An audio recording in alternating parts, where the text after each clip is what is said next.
हे everyone, मैं हूं Anam. Welcome to my channel. आज की वीडियो में मैं डिस्कस करूंगी क्लास 10 की बुक फर्स्ट फ्लाइट का lesson number 6 the 100 dresses part 2। पिछली वीडियो में हमने कवर किया द 100 ड्रेसेस पार्ट 1, जिसमें हमने पढ़ा वांडा पेट्रोंस्की के बारे में, जो कि एक पॉलिश गर्ल थी और उसकी क्लास के बच्चे उसको काफ़ी टीज किया करते थे ये पूछ के कि तुम्हारे पास कितनी ड्रेसेस हैं, और जिनका जवाब वांडा हमेशा ये देती थी कि मेरे पास 100 ड्रेसेस हैं। लड़कियों को लगता था, खासकर पैगी जो उस बुलिंग गैंग की लीडर थी, उसे लगता था कि वांडा झूठ बोल रही है। लेकिन चैप्टर के आखिर में उन सबको पता चलता है कि वांडा झूठ नहीं बोलती थी। वो तो दरअसल बात करती थी अपनी ड्राइंग्स के बारे में, जो कि 100 थी, और लड़कियां काफ़ी इम्प्रेस हैं, काफ़ी सरप्राइज्ड है वांडा का टैलेंट देख के, और वो उसकी पिक्चर्स, उसकी ड्राइंग्स जो क्लास में डिस्प्ले की गई हैं वो देख रही हैं। इस चैप्टर में पढ़ेंगे उसके आगे। जब बच्चे वांडा की ड्राइंग्स देख रहे हैं, जब लड़कियां उसकी ड्राइंग्स देख के हैरान हो रही हैं, उसके टैलेंट को देख के सरप्राइज्ड हैं, उससे इम्प्रेस्ड हैं, तभी मिस मेसन को मिलता है एक लेटर प्रिंसिपल ऑफिस से। वो लेटर लिखा है जैन पेट्रोंस्की ने, जो कि है वांडा के फादर। वो लेटर पढ़ते ही मिस मेसन को एक शॉक लगता है। इनफैक्ट वो उस लेटर को कई बार पढ़ती हैं और फिर कुछ देर के लिए बिल्कुल शांत, बिल्कुल चुप हो जाती हैं। फिर वो बच्चों को बोलती हैं अपनी अपनी सीट्स पे जाके बैठने के लिए, और उस लेटर को वो जोर से पढ़ती हैं पूरी क्लास के सामने। उस लेटर में वांडा के फादर ने अपनी डिसअपॉइंटमेंट, अपना डिसप्लेजर, अपना दुख जाहिर किया अपनी बेटी को लेके, कि उनकी बेटी को इस स्कूल में कितनी बुलिंग, कितनी टीजिंग का सामना करना पड़ा। बच्चों ने उनकी बेटी वांडा का कितना मजाक उड़ाया जस्ट बिकॉज वो पुअर है या उसका नाम कुछ अलग है।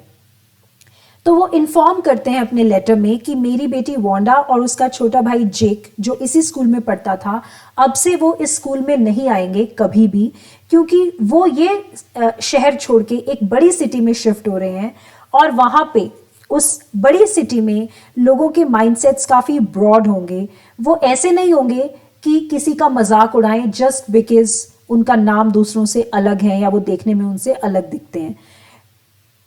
ये लेटर सुनने के बाद पूरी की पूरी क्लास साइलेंट हो जाती है, सब चुप हो जाते हैं और एक तरह से गिल्टी फील करते हैं कि उन्होंने वांडा को बुली किया, उसका मजाक उड़ाया, उसे परेशान किया।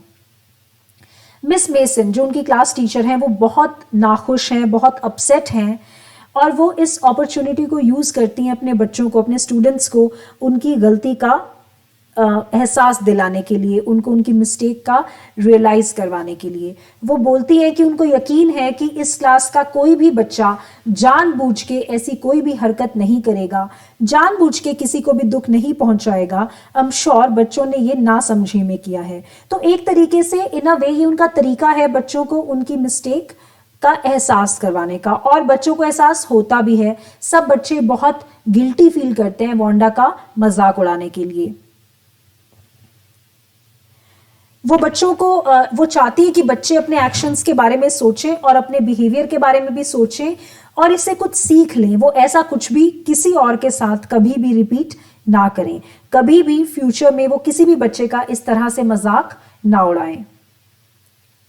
पूरी क्लास पे उस लेटर का असर होता है। सब बच्चे बहुत दुखी हैं, बहुत गिल्टी फील कर रहे हैं, ये सोच के भी दुखी हैं कि वांडा अब जा चुकी है, अब उससे माफ़ी मांगने का मौका भी उन्हें नहीं मिलेगा। और सबसे ज़्यादा दुखी हैं पैगी और मैडी। पैगी इसलिए क्योंकि उसी ने ये जो सिली सा गेम था, ये पूछने का कि तुम्हारे पास कितनी ड्रेसेस हैं, तुम्हारे पास कितने शूज़ हैं, ये जो गंदी सी जो गेम थी उसका मजाक उड़ाने की, वांडा को टीज करने की, ये शुरू की थी पैगी ने। और मैडी इसलिए दुखी थी क्योंकि वो एक स्पेक्टेटर थी, उसने बिना कुछ बोले हमेशा चुपचाप ये चीज़ें देखी। उसने कभी भी उन लड़कियों को, ख़ास तौर पे अपनी बेस्ट फ्रेंड पैगी को रोकने की कोशिश नहीं की कि जो तुम कर रहे हो वो गलत है, तुम इसका मजाक मत उड़ाओ। तो मैडी भी काफ़ी दुखी है अपने बिहेवियर को लेके, और मैडी पे इस चीज़ का बहुत ज़्यादा अफेक्ट हुआ। वो बहुत ही ज़्यादा दुखी हुई। इनफैक्ट वो उस दिन अपनी क्लास में लेसन्स पे भी कॉन्सेंट्रेट नहीं कर पाई, वो कॉन्स्टेंटली वांडा के बारे में ही सोचती रही। उसे लगा कि वो एक कावर्ड है, वो एक डरपोक है, उसमें कोई हिम्मत नहीं है। उसने एक गलत चीज़ के खिलाफ आवाज़ नहीं उठाई। उसने कभी भी वांडा के साथ जो गलत हो रहा था उसके खिलाफ उसने कभी भी कोई आवाज़ नहीं उठाई, उसे रोकने की कभी भी कोशिश नहीं की। पैगी भी इक्वली सैड है, वो भी अपसेट है। वो बस अपने गिल्ट को छुपाने की कोशिश कर रही थी, पर अंदर से वो भी उतनी ही दुखी थी। अब मैडी ने सोचा कि वांडा के पास जाके उससे माफ़ी मांगने की कोशिश करेगी। और जब वो बाहर आई क्लास से, जब उनका स्कूल ख़त्म हुआ, तो पैगी के भी यही सोच थी। पैगी ने मैडी को बोला कि क्या वो उसकी हेल्प करेगी वांडा का घर ढूंढने में, और उन्हें जाके वांडा से अपोलोजाइज करना चाहिए, माफ़ी मांगनी चाहिए। तो दोनों ही गर्ल्स एक ही चीज़ विश कर रही थी कि काश वांडा अपना घर छोड़ के ना गई हो, काश वो उन्हें वहाँ मिल जाए और वो उससे माफ़ी मांग सके, उसे रिक्वेस्ट कर सके कि प्लीज़ वो ये शहर छोड़ के ना जाए। वो आज के बाद कभी भी उसका मजाक नहीं उड़ाएंगी, उसे तंग नहीं करेंगी। इनफैक्ट वो मनी डिसाइड भी करती है कि आज के बाद अगर किसी और बच्चे ने, स्कूल में किसी ने भी वांडा का मजाक उड़ाने की कोशिश की तो वो उनसे लड़ाई कर लेंगी। ख़ास तौर पे मैडी ये डिसीजन लेती है कि वो किसी से भी लड़ पड़ेंगी वांडा का अगर किसी ने भी मजाक उड़ाने की कोशिश की तो। इसी उम्मीद में वो जाती हैं बॉगिन हाइट्स, जहाँ पे है वांडा का घर। और वो एक वाइट हाउस है, बहुत पुराना सा मॉडेस्ट सा हाउस है, बट नीट एंड क्लीन है। वहाँ जाके पैगी और मैडी दोनों लड़कियों को पता चलता है कि वांडा अपना घर छोड़ के ऑलरेडी जा चुकी है। उसके पेरेंट्स जो हैं पेट्रॉन्स्कीज, वो पहले ही वहाँ से जा चुके हैं। तो दोनों को काफ़ी दुख होता है, वो दोनों अपने घर वापस आ जाती हैं। पैगी को अपने बिहेवियर के बारे में सोच के बहुत ज़्यादा बुरा लगता है, वो बहुत अपसेट है।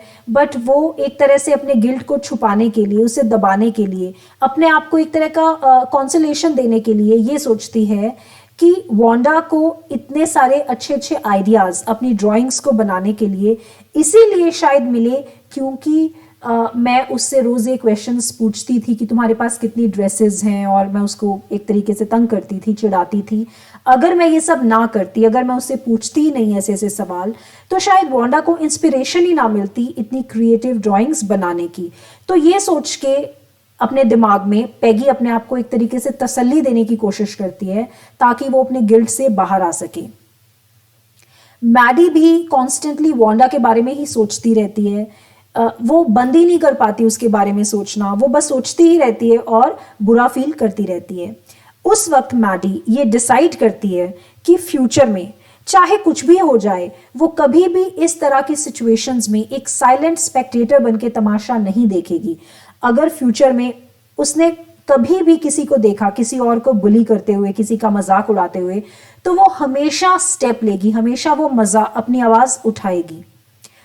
और वो डिसाइड करती है कि चाहे उसके सामने उसकी बेस्ट फ्रेंड पैगी ही क्यों ना हो, वो पैगी को भी ये बता देगी कि ये गलत है और तुम्हें ये नहीं करना चाहिए। आज के बाद वो डर के चुप नहीं बैठेगी। अब दोनों लड़कियां वांडा से अपोलोजाइज नहीं कर पाती, उससे अपनी गलती की माफ़ी नहीं मांग पाती, इसलिए वो डिसाइड करती हैं कि वांडा को एक लेटर लिखेंगी अपॉलॉजी का, जिसमें वो वांडा से माफ़ी मांगेंगी।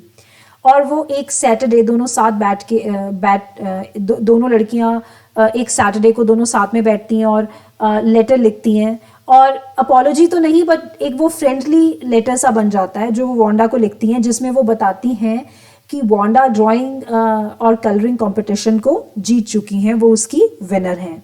तो इस तरीके से वो एक लेटर लिखती हैं और पहुंचा देती हैं उसके पुराने घर में, इस उम्मीद के साथ कि वो लेटर उसके नए एड्रेस पे फॉरवर्ड कर दिया जाएगा। वो उस लेटर पे लिख देती हैं प्लीज़ फॉरवर्ड।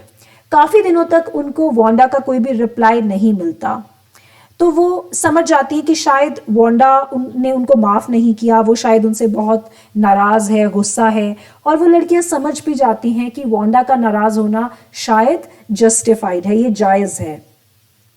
एनीवेज कुछ दिन गुजर जाते हैं और क्रिसमस हॉलीडेज से एक दिन पहले टीचर क्लास को ये इन्फॉर्म करती है कि उन्हें वांडा का एक लेटर मिला।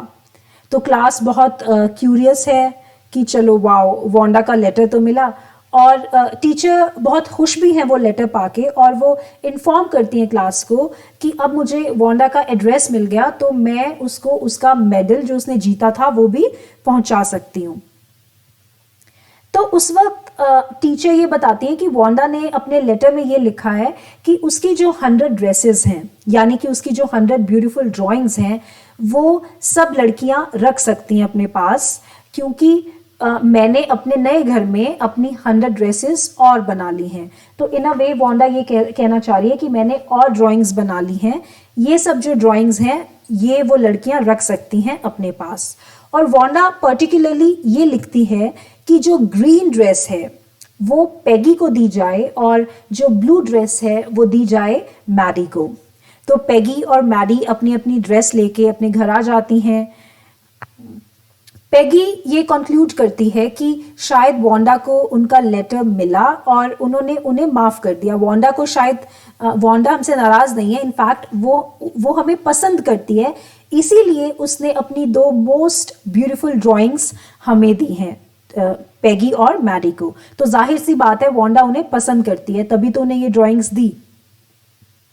घर पहुंचने के बाद मैडी उस ड्राइंग को बहुत केयरफुली देखती है, वो उस ड्राइंग को बहुत ऑब्जर्व करती है, और तभी एकदम सरप्राइज्ड हो जाती है उसे देख के। जब वो उसको केयरफुली ऑब्जर्व करती है तब वो ध्यान से देखने पे उसे पता चलता है कि ड्राइंग में मैडी के पास जो ब्लू ड्रेस की ड्राइंग है उसमें जो लड़की है वो बिल्कुल मैडी की तरह दिखती है। उसका जो फेस है, जो उसका हेड है, वो बिल्कुल मैडी की तरह ही दिखता है। तो वो भाग के जाती है पैगी के घर और देखती है कि उसकी ड्रेस कैसी है, और वो पैगी का ध्यान उस ड्रेस की तरफ ले जाती है और उसको दिखाती है कि देखो, ग्रीन ड्रेस में जो लड़की है पैगी वो बिल्कुल तुम जैसी दिखती है, तुम जैसा हेड है और तुम जैसा ही फेस है। तो ये देख के दोनों लड़कियां काफ़ी खुश भी होती हैं और हैरान भी होती हैं, और फाइनली वो ये कंक्लूड करती है कि हाँ, वांडा उनसे नफरत नहीं करती थी, वो उनसे नाराज़ नहीं थी, तभी तो वांडा ने उनका फेस बनाया अपनी ड्राइंग्स पे, तो शायद वो उन्हें पसंद करती थी। तो ये वो डिसाइड करती हैं, और यही ये चैप्टर ख़त्म हो जाता है। तो आई एम श्योर आपको ये चैप्टर समझ में आ गया होगा। इसका इंग्लिश ट्रांसलेशन भी मैंने अपलोड किया है अपने यूट्यूब चैनल पे, आप वो भी ज़रूर देखें, क्योंकि उसी से आपको हेल्प मिलेगी अपने एग्ज़ाम में आंसर्स को इंग्लिश में लिखने में। अगर आपको मेरा वीडियो अच्छा लगा हो तो प्लीज़ मेरे चैनल को सब्सक्राइब करें, शेयर करें, और आप मुझे कमेंट्स भी कर सकते हैं। Thank you.